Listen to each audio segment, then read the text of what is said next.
nahulog mula sa kalangitan sa Bataraza sa Palawan. Bahagi na naman ng racket ng China o bulalakaw? Kung ang kalangitan sa isang kisap mata biglang magliwanag, mamamangha ka ba o mababahala?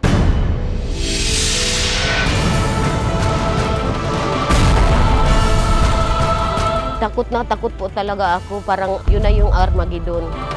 Ganito ang nangyari sa Bataraza, Palawan, isang linggo matapos ang bagong taon. Yung mga bata, nagtakbuhan na nagasigaw, may nakita daw silang lumilipad na nag-aapoy. Parang bato siya na bumabagsak, parang bulalakaw na lumilipad. Nung nakita ko po na falling star, nag-wish po ako na sana tumangkad ako. Pero ang pagliwanag ng kalangitan biglang nasundan ng malakas na pagsabog. Boom! Boom! Malakas na pagdagundong parang kulog. Yumayanig ang lupa. Pati yung hero naggalawan. Ano nga ba ang nakitang bumagsak mula sa kalangitan? Isa nga ba itong bulalakaw?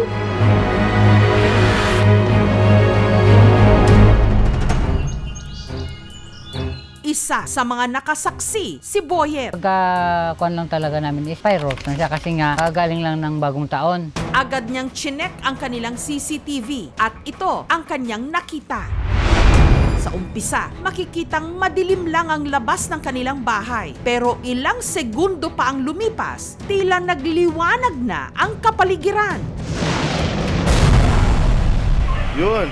Yun. Ang itsura ng liwanag niya sa personal parang pula siya tapos may halong blue.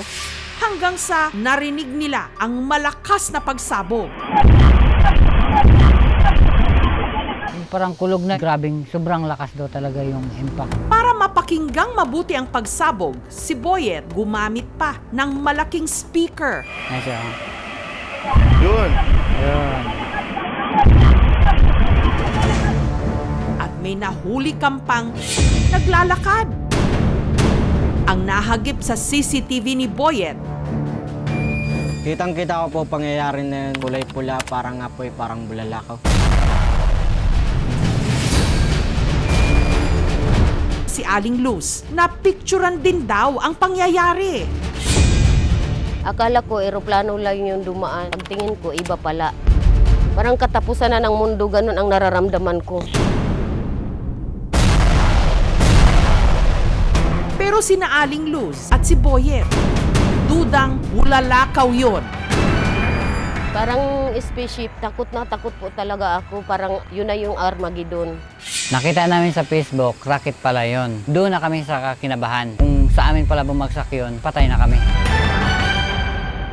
Para maliwanagan kung ano ang bumagsak sa Bataraza, kumonsulta ang aming team sa PhilSA o ang Philippine Space Agency. Ayon kay Dr. Paul Atsong Hilario, dalawang klase, no? Yung artificial at yung natural. Pag natural, walang warning yan. Pwede yang mangyari anytime. Pero, meteor shower, predicted yan, no? Kasi alam natin kung dumadaan sa meteoroid field yung Earth. Kung kailan babagsak yung mismong particular debris, hindi natin alam yon. imposibleng debris round yon ng rocket ship mula sa China, katulad nung unang hinala. Kapag rocket debris, 5 minutes from launch, babagsak na yon. So kung araw ang binilang natin, malabo na yan, nagdoon ang galing. Kung ganon, ano kaya yon? Katulad po ng nakikita natin sa TV, bato siya na umaapoy, na nagbabaga. Nag-ikot po tayo, nag-imbestiga sa impapawid, sa karagatan, na kung saan posibleng bumagsak o nalaglag, yung mga debris ng sinasabi nilang sumabog at nagliyab o lumiwanag. Para malaman kung bulalakaw nga ba ito, sa paggabay ng PhilSA, sinubukan ng mga residenteng tuntunin ang lugar na posible nitong pinagbagsakan, ang bundok ng Tres Marias. Medyo malapit lang to. Diyan mo sa area na yan. Ano kaya ang makikita nila roon? May makikita kaya silang meteorite na posibleng magkahalaga ng milyon-milyong piso? Malapit na tayo eh. Ayun no? Yun ba yun? Doon talaga banda yung bundok. Susunod! Boom! Boom! Para maliwanagan kung Ano ang bumagsak sa Bataraza? Sinubukan ng mga residenteng tuntunin ang lugar na posible nitong pinagbagsakan. Medyo malapit lang to. Diyan mo sa area na yan. May makikita kaya silang meteorite na posibleng magkahalaga ng milyon-milyong piso. Malapit na tayo eh. Ayun no? Yun ba yun? Bubulusok ang mga kasagutan. Susunod na! Ang kalangitan ng Bataraza sa Palawan nagliwanag gabi nitong January 6 na sinundan pa ng malakas na pagsabog. Boom! Boom! Yumayanig ang lupa. Yung mga bata, nagtakbuhan na nagasigaw, may nakita daw silang lumilipad na nag-aapoy. Kitang-kita ko po yung pangyayari niyan. Parang lalakad din po talaga.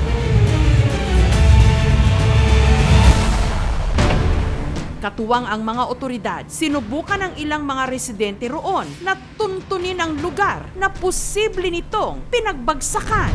Doon yun pumunta sa bundok ng Tres Marias.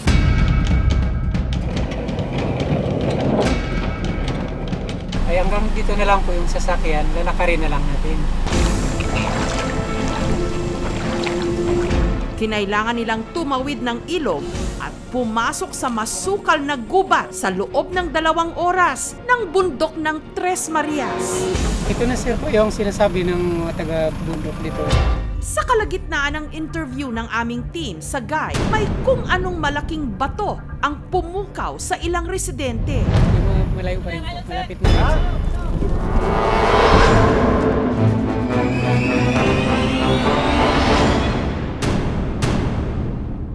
Bato lang po ito, sir. Bato lang ito.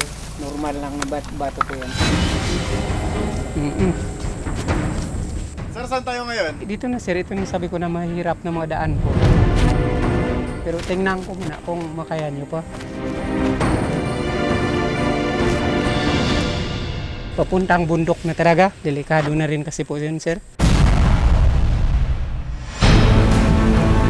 Para mas maging sayantipiko ang pagtunton, minapa ng mga opisyal ng Philippine Space Agency, katuwang ang isang geodetic engineer, ang posibleng kinabagsakan ng pinaghihinalaang bulalakaw base sa longitude at latitude sa lokasyon ng mga na-interview ng aming team na nakasaksi sa pagbagsak.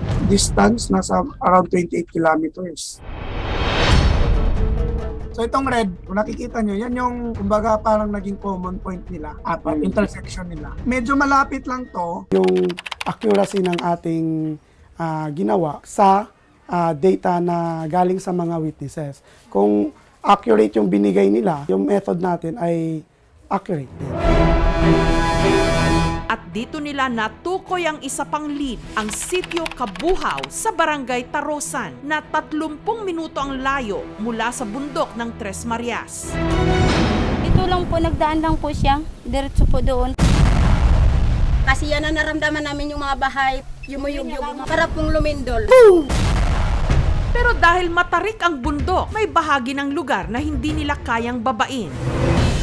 Kaya nagpalipad na lang sila ng drone. At ito ang tumambad sa kanila. Ayun no?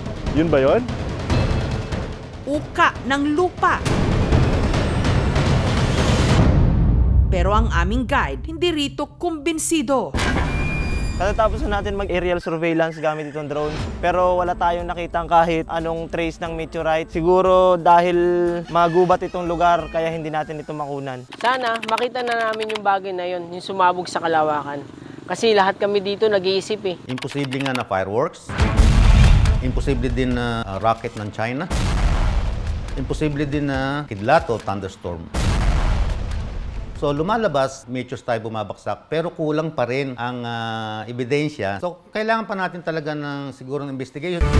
Ang mga comet o bulalakaw, misteryoso at kamangha-mangha sa kalawakan man, pati na sa pagbagsak nito sa ating mundo. Thank you so much mga kapuso. Kung nagustuhan niyo po ang videong ito, subscribe na sa GMA Public Affairs YouTube channel. Don't forget to hit the bell button for our latest updates.